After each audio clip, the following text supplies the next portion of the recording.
प्रिय छात्रों, आज हम पढ़ने जा रहे हैं कक्षा 10 एनसीईआरटी गणित प्रश्नावली 4 द्विघात समीकरण क्वाड्रेटिक इक्वेशन। इस वीडियो में हम पढ़ेंगे द्विघात समीकरण क्या होता है, ये कितने प्रकार की होती है, इसे हल करने की कितनी विधियां हैं। द्विघात समीकरण स्टार्ट करने से पहले कुछ बेसिक चीज़ें हैं जिसको जानना हमें आवश्यक है। यदि आप इन चीज़ों को नहीं जान पाएंगे तो शायद आगे आपको जा कर के प्रॉब्लम क्रिएट हो सकता है। तो आइए देखते हैं कि हमारे बेसिक चीज़ें क्या है। पहला, बहुपद, पोलिनोमियल जिसको कहते हैं, वैसा बीजीय व्यंजक जिसमें उपस्थित चर या चरों का घात एक पूर्ण संख्या हो, हम बहुपद कहते हैं। यहाँ पर एक शब्द आया है बीजीय व्यंजक। बीजीय व्यंजक क्या होता है उसको थोड़ा सा हम देखते हैं। बीजीय व्यंजक का मतलब होता है चर और अचर जोड़, घटाव, गुणा, भाग के साथ आपस में जुटे हुए हों तो उसे हम बीजीय व्यंजक कहते हैं। जैसे 2x एक बीजीय व्यंजक हो गया, एक्स स्क्वायर प्लस 2 ये भी हमारा एक बीजीय व्यंजक हो गया क्योंकि इसमें चर है, चर का स्क्वायर है, प्लस 2। इस तरह से चर अचर जोड़, घटाव, गुणा, भाग इत्यादि संक्रियाओं के द्वारा जुड़ा हुआ रहता है तो उसको हम लोग बीजीय व्यंजक कहते हैं। तो बहुपद अर्थात वैसा बीजीय व्यंजक जिसमें उपस्थित चर का घात एक पूर्ण संख्या हो तो उसको हम लोग बहुपद कहेंगे। तो उसको हम लोग बहुपद कहेंगे। जैसे कुछ उदाहरण हम ले रहे हैं, इससे स्पष्ट हो जाएगा कि एक्चुअली बहुपद क्या होता है। यहाँ पर हमने कुछ उदाहरण लिया है। X cube plus 2x square minus 3x, √2y³ minus 1/4y square plus 3y, px बराबर 2/x square plus 3x plus 2। इसी तरह से 4 और 5 दिया हुआ है। अब हम इस पर फोकस करते हैं कि ये जो बीजीय व्यंजक है इसको हम लोग बहुपद कहेंगे या नहीं। तो बहुपद के लिए हमें चर का पावर देखना है। चर x यहाँ है और यहाँ है। इस चर का पावर 3 है, इस चर का पावर 2 है और यहाँ पर 1 है। तो ये 3, 2 और 1 ये तीनों ही पूर्ण संख्या है। इसका मतलब कि ये बीजीय व्यंजक बहुपद कहलाएगा।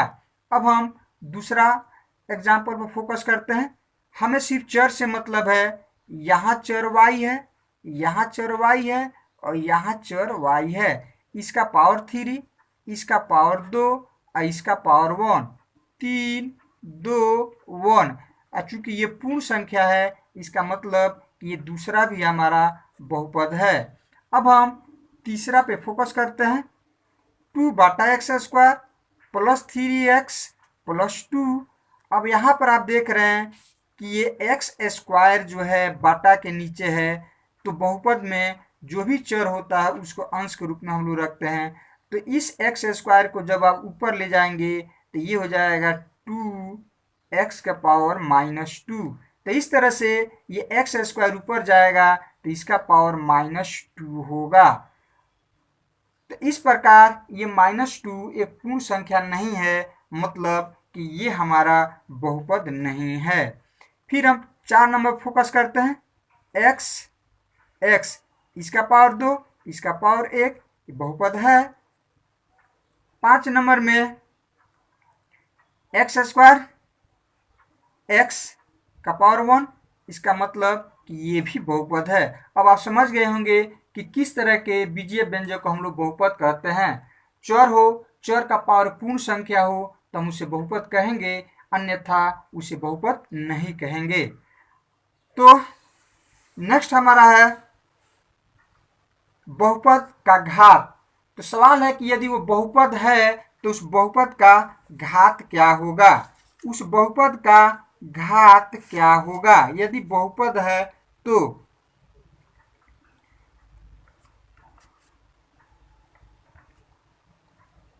बहुपद का घात का मतलब होता है कि वैसा बहुपद जिसमें बहुपद में उपस्थित चर के उच्चतम घात को बहुपद का घात कहते हैं। मतलब कि बहुपद में चर है और चर का जो उच्चतम घात है वही हमारा बहुपद का घात कहलाएगा।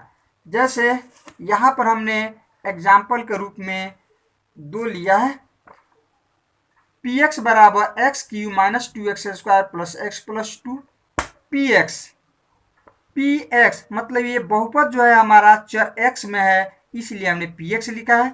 बहुपद को पी एक्स, जी एक्स, एफ एक्स इन सभी चीज़ों के द्वारा हम लोग सूचित करते हैं।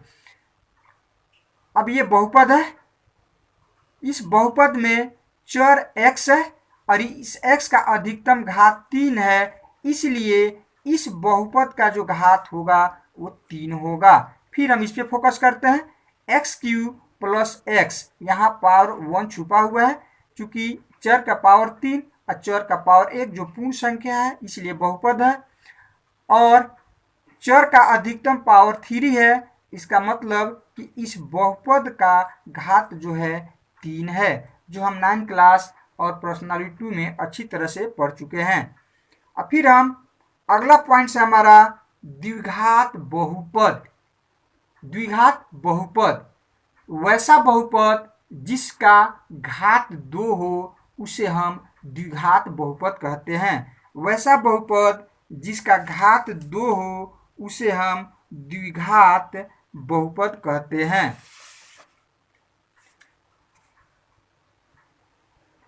द्विघात बहुपद का मानक रूप जो होता है हमारा a x square plus b x plus c होता है। जैसे द्विघात कुछ हमने उदाहरण लिया है और देखते हैं इसमें कौन द्विघात बहुपद है और कौन द्विघात बहुपद नहीं है। द्विघात बहुपद का मानक रूप a x square plus b x plus c होता है। यहाँ पर देखते हैं, मतलब इस रूप का यदि कोई बहुपद आपको दिखे तो आप उसे द्विघात बहुपद बोलेंगे। पहला 2x square minus 3x plus 2, ये एक बहुपद है और इस बहुपद का घात 2 है, क्योंकि इसमें चर x है और x का अधिकतम पावर 2 है, मतलब इस बहुपद का घात 2 है, इसलिए ये द्विघात बहुपद कहलाएगा जो इस रूप का है। फिर हम फोकस करते हैं इस पर, √3x square plus 2x minus 4, यहाँ पर चर x है और x का अधिकतम पावर 2 है, मतलब इस बहुपद का घात 2 हो गया, इसलिए हम इसे द्विघात बहुपद बोलेंगे। तीसरा x Q plus 2x square plus 4, यहाँ x है यहाँ x है, x का अधिकतम पावर 3 है, इसका मतलब कि ये त्रिघातीय बहुपद है क्योंकि बहुपद का घात 3 है, तो ये हमारा द्विघात बहुपद नहीं है क्योंकि ये इस रूप का नहीं है। फिर फोकस करते हैं 4 पर, x square minus 4, x square मतलब चर का अधिकतम पावर 2 है, इसका मतलब कि यह हमारा द्विघात बहुपद है, द्विघात बहुपद है। तो कोई भी बहुपद जो a x square plus b x plus c के रूप का हो, लेकिन जहाँ ए बी और सी कोई वास्तविक संख्या है, लेकिन कंडीशन ये होना चाहिए कि a is not equal to 0, अर्थात हमारा ये एक्स स्क्वायर का गुणांक a जो है वो 0 नहीं होना चाहिए। ये b 0 हो सकता है, c 0 हो सकता है, लेकिन a 0 नहीं होना चाहिए। तो आपसे कोई पूछे कि द्विघात बहुपद का मानक रूप क्या होता है, तो हमारा जवाब होगा a x square plus b x plus c, जहाँ a is not equal to 0। इस चीज़ को देना अति आवश्यक है, क्योंकि ए बी सी कोई भी वास्तविक संख्या हो सकता है, तो 0 भी वास्तविक संख्या है। इसका मतलब कि यदि हम ए के जगह पर 0 रख देंगे तो 0 गुना एक्स स्क्वायर, तो ये एक्स स्क्वायर गायब हो जाएगा, तो फिर ये द्विघात बहुपद नहीं होगा। इसलिए कंडीशन होता है a x square plus b x plus c, लेकिन a is not equal to 0। अब हमारा अगला पॉइंट है द्विघात बहुपद के शून्यक। द्विघात बहुपद के शून्यक x के वे वास्तविक मान जो द्विघात बहुपद a x square plus b x plus c के मान को शून्य कर दे, द्विघात बहुपद a x square plus b x plus c के शून्यक या मूल कहलाता है। एक एग्जाम्पल हमने लिया है पी एक्स बराबर एक्स स्क्वायर माइनस 4। मतलब समझो कि ये एक द्विघात बहुपद है, इसका शून्य क्या होगा? शून्य का मतलब कि x का वह मान जो यहाँ पर हम रख दें, मतलब x के जगह पर रख दें और इसको हल करने पर यदि वो 0 आ जाता है तो x का जो मान होगा वह इस बहुपद का शून्य कहलाएगा। अर्थात पी एक्स बराबर एक्स स्क्वायर माइनस 4, हम x के जगह पर 2 ले लेते हैं तो x जगह पर 2 रखेंगे, 2 का स्क्वायर -4, तो 2 दूनी 4 -4 बराबर 0। मतलब x के जगह पर जब हम 2 लेंगे तो ये हमारा बहुपद 0 हो जाएगा। अर्थात ये 2 जो है इस बहुपद का शून्य कहलाएगा। तो x का वह मान जो बहुपद में x के जगह पर रखा जाए तो टोटल बहुपद का मान 0 हो जाए तो वह मान जो होगा बहुपद का शून्यक या मूल कहलाएगा। इसी तरह से द्विघात समीकरण क्वाड्रेटिक इक्वेशन, ऐसे कहा जाता है कि द्विघात समीकरण की उत्पत्ति यूनानी गणितज्ञ यूक्लिड ने लंबाइयाँ ज्ञात करने के लिए एक ज्यामितीय विधि विकसित की थी जिसको हम लोग द्विघातीय समीकरण के नाम से जानते हैं। लेकिन द्विघातीय समीकरण में भारतीय गणितज्ञों का भी अहम योगदान है, जिसमें ब्रह्मगुप्त और श्रीधराचार्य का नाम प्रमुख रूप से आता है। श्रीधराचार्य लगभग 1025 ईस्वी में एक सूत्र को प्रतिपादित किया जिसे श्रीधराचार्य का सूत्र या द्विघात सूत्र के नाम से जाना जाता है। तो देखते हैं कि द्विघात समीकरण क्या होता है। द्विघात बहुपद का मानक रूप 0 के बराबर कर दिया जाए। द्विघात बहुपद का जो मानक रूप होता है ax square plus b x plus c इतना बराबर 0 कर दिया जाए तो इस रूप का कोई भी समीकरण जो होता है वो द्विघात समीकरण कहलाता है। द्विघात बहुपद ax square plus b x plus c होता है। यदि हम बराबर 0 कर दें तो इस रूप का कोई भी समीकरण जो होगा वो द्विघात समीकरण कहलाता है। द्विघात द्विबहुपद चर का अधिकतम पावर 2, इसलिए द्विघात बहुपद कहलाएगा। बराबर 0, तो जैसे ही बराबर 0 दे दिया जाए तो इसे हम द्विघात बहुपद न कह करके इसे हम द्विघात समीकरण कहते हैं। तो हमारा द्विघात समीकरण का मानक रूप जो होता है ax square plus b x plus c बराबर 0 होता है, जहां a b c कोई भी वास्तविक संख्या हो सकता है लेकिन a 0 नहीं होना चाहिए, क्योंकि a 0 होगा इसका मतलब कि x स्क्वायर गुने 0, तो ये x स्क्वायर की जगह पर 0 आ जाएगा, फिर हमारा बहुपद का घात 1 हो जाएगा, इसलिए द्विघात बहुपद नहीं होगा, तो फिर द्विघात समीकरण भी नहीं होगा। अब हम द्विघात समीकरण के मानक रूप देखते हैं। हमने कुछ एग्जाम्पल लिया है। अब हमें पहचानना है कि इसमें कौन मानक रूप में है और कौन मानक रूप में नहीं है, क्योंकि आपका ऑब्जेक्टिव में आ सकता है, एक प्रश्न दे दिया जाएगा, आपसे पूछा जाएगा कि ये मानक रूप में है या नहीं, आप उसे पहचानें। तो मानक रूप का मतलब होता है कि चर के घात को अवरोही क्रम में सजा दिया जाए, मतलब एक्स स्क्वायर एक्स का पावर 1 इस तरह से चर का पावर अवरोही क्रम में सजा दिया जाए तो वह उसका मानक रूप कहलाता है। अब हम इसमें देखते हैं कि ये कौन सा बहुपद समीकरण जो है द्विघात समीकरण मानक रूप में है और कौन नहीं है। X square plus 2x plus 3 ये द्विघात समीकरण है क्योंकि चर का अधिकतम पावर 2 है और बराबर 0 है, इसलिए द्विघात समीकरण है। अब प्रश्न है कि ये मानक रूप में है कि नहीं। एक्स स्क्वायर एक्स का पावर 1 अर्थात इस रूप का ये समीकरण है, इसलिए मानक रूप में है। इसको देखते हैं। ये द्विघात समीकरण है क्योंकि x का अधिकतम पावर 2 है। अब देखते हैं मानक रूप में है कि नहीं। x इसका पावर 1, x इसका पावर 2। चूंकि पावर जो है बढ़ते क्रम में है, इसलिए ये मानक रूप में नहीं है, ये मानक रूप में नहीं है।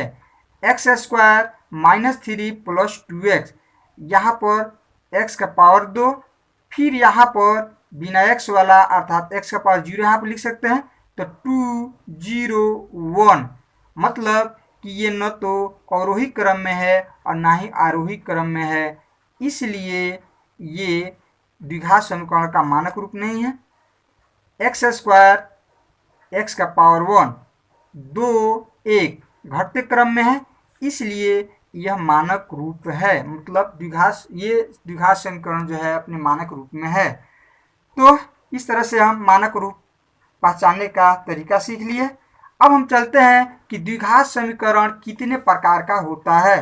द्विघात समीकरण हमारा 2 प्रकार का होता है।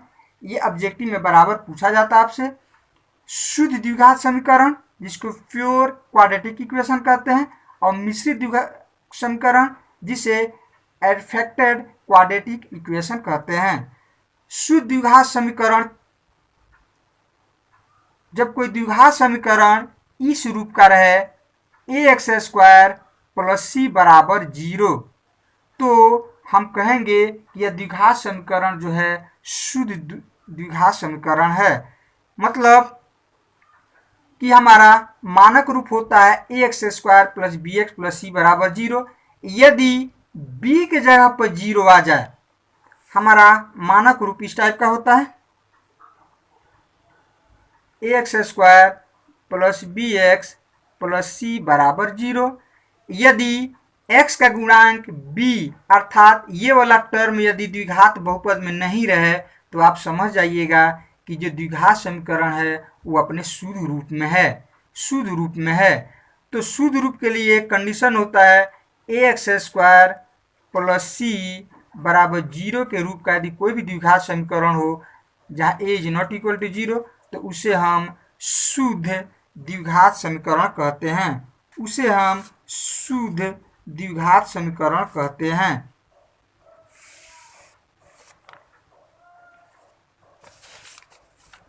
जैसे यहाँ पर आप देखो उदाहरण में लिया है एक्स स्क्वायर माइनस 4 बराबर 0।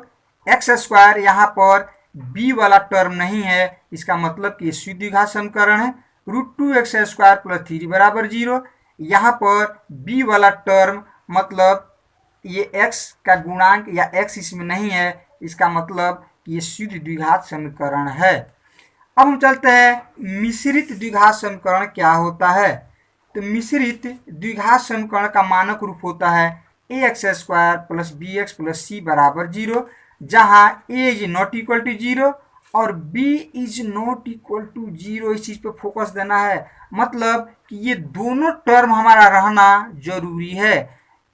ax स्क्वायर प्लस bx, ये दोनों टर्म रहे, तीसरा रहे या ना रहे, लेकिन ये दोनों पद आपको रहना चाहिए, तब जाकर के उसे हम मिश्रित द्विघात समीकरण कहेंगे।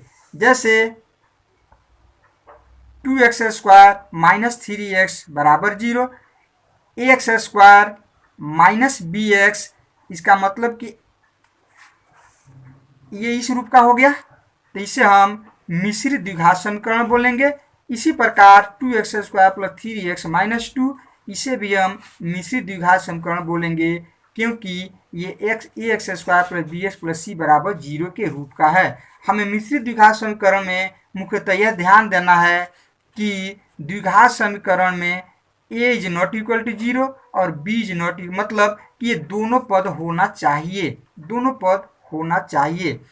अब हमारा नेक्स्ट टॉपिक है द्विघात समीकरण को हल करने की कितनी विधियां है। मतलब ये द्विघात समीकरण आपका इस तरह का कोई द्विघात समीकरण दिया रहे तो उसे हल करने की कितनी विधियां है, मतलब x का मान कितने तरह से निकाला जा सकता है। एक चीज़ का हम ख्याल रखेंगे कि द्विघात समीकरण के 2 हल होते हैं, मतलब x का 2 मान होता है। तो द्विघात समीकरण को हल करने की मुख्यतः 3 विधियां होती है। हल करने की मुख्यतः 3 विधियां होती है। पहला गुणनखंडन द्वारा, दूसरा द्विघात सूत्र या सीरीधारा चार्ज सूत्र नियम भी कहते हैं, तीसरा पूर्ण वर्ग करके। तो इन 3 विधियों के द्वारा द्विघात समीकरण को हम हल कर सकते हैं, अर्थात द्विघात समीकरण दिया रहे तो हम x का मान निकाल सकते हैं, अर्थात मूल ज्ञात कर सकते हैं। ये 3 विधियां कौन कौन है? गुणनखंडन विधि, द्विघात सूत्र या सीरीधारा चार्ज सूत्र, और तीसरा पूर्ण वर्ग करके। द्विघात सूत्र क्या होता है? द्विघात सूत्र को हम लोग सीरीधारा चार्ज का नियम या सूत्र भी कहते हैं। मान लो कि ये ax² bx प्लस c बराबर 0 कोई द्विघात समीकरण है, तो x बराबर -b plus minus √b² minus 4ac बटा 2a को हम लोग द्विघात सूत्र कहते हैं। मतलब द्विघात समीकरण इस तरह का दिया रहे तो x का मान हम इस सूत्र के द्वारा निकाल सकते हैं। इसी सूत्र को द्विघात सूत्र या सीरीधारा चार्ज नियम के नाम से जाना जाता है। नेक्स्ट है हमारा विवेचक या विविक्तकर क्या होता है? विवेचक या विविक्तकर क्या होता है? विवेचक डिस्क्रिमिनेंट जिसको कहा जाता है। मान लो आप ये ax² plus bx plus c बराबर 0 कोई द्विघात समीकरण है, तो b² माइनस 4ac के रूप में जो व्यंजक होगा, इसी व्यंजक को हम लोग द्विघात समीकरण का विवेचक कहते हैं। अर्थात b² माइनस 4ac को द्विघात समीकरण का विवेचक कहते हैं और इसे d के द्वारा सूचित किया जाता है, कैपिटल D के द्वारा सूचित किया जाता है। इस प्रकार यदि द्विघात समीकरण ax² plus bx plus c बराबर 0 हो, तो इस द्विघात समीकरण का विवेचक जो होगा अर्थात D का जो मान होगा वो b² माइनस 4ac होगा। तो आपसे कोई पूछे कि द्विघात समीकरण का विवेचक क्या होता है, मतलब कि वो आपसे ये पूछ रहा है कि ये जो बीजीय व्यंजक है b² माइनस 4ac वो क्या है। तो आपको द्विघात समीकरण दिया रहेगा और इस तरह से इस बीजीय व्यंजक का प्रयोग करके जो हम मान निकालेंगे वही हमारा विवेचक या विविक्तकर कहलाएगा। तो जब हम एक्सरसाइज स्टार्ट करेंगे तो वहाँ पर इसकी ज़रूरत पड़ेगी, तो हम एक एक करके इसका अध्ययन करेंगे और जितनी भी आपका समस्याएं हैं वो सब क्लियर हो जाएगी। तो नेक्स्ट वीडियो में हम प्रत्येक प्रश्नावली के प्रश्न को सॉल्व करेंगे। धन्यवाद।